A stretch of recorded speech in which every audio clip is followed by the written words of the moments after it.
اعوذ باللہ من الشیطان الرجیم بسم اللہ الرحمن الرحیم۔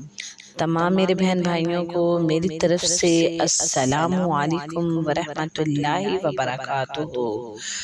روحانی قرآنی وظائف چینل کی جانب سے خوش آمدید۔ پیارے بہن بھائیوں، سب سے پہلے آپ سب کو ماہ ربیع الاول کا مہینہ بہت بہت مبارک ہو۔ اللہ تعالیٰ اس بابرکت مہینے کے صدقے ہم سب کے صغیرہ کبیرہ گناہوں کو معاف فرمائے۔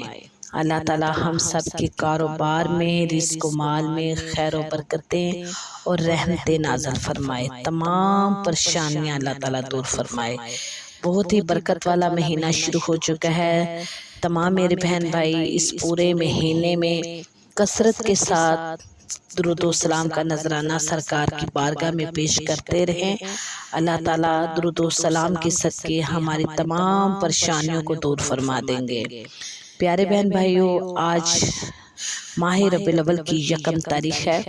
ماہ ربیع الاول کی یکم تاریخ کو سوموار کا دن ہے اور نبی کریم صلی اللہ علیہ وآلہ وسلم سوموار کے دن کا روزہ رکھا کرتے تھے اور اپنی ولادت کے دن کو مناتے تھے۔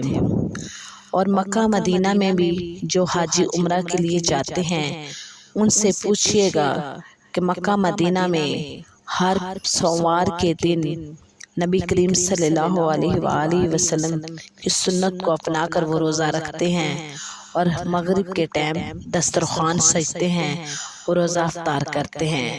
وہ ہر پیر کے دن نبی کریم صلی اللہ علیہ وآلہ وسلم کی ولادت کو مناتے ہیں۔ اگر ہم سال میں ایک بار 12 ربیع الاول مناتے ہیں تو وہ ہر پیر کو روزہ رکھ کر سرکار کی سنت کو اپنا کر مغرب کے ٹائم افطار کر کے سرکار کی ولادت کے دن کو مناتے ہیں۔ تو بہت ہی برکت والا پیر کا دن ہے آج، اور پیر کے دن نبی کریم صلی اللہ علیہ وآلہ وسلم کے پیدائش کا دن ہے۔ تو پیارے بہن بھائیوں، آج میں آپ کے لیے سوموار کے دن کا وظیفہ لے کر حاضر ہوئی ہوں۔ بہت ہی چھوٹا سا آسان سا درود پاک کا یہ وظیفہ ہے۔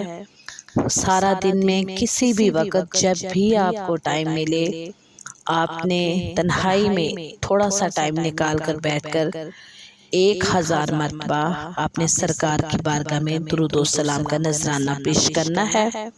چھوٹا سا درود پاک ہے، صلی اللہ علیہ وآلہ وصحابہ وسلم۔ یہ آپ نے چھوٹا سا یہ درود پاک آپ نے 1000 مرتبہ پڑھنا ہے۔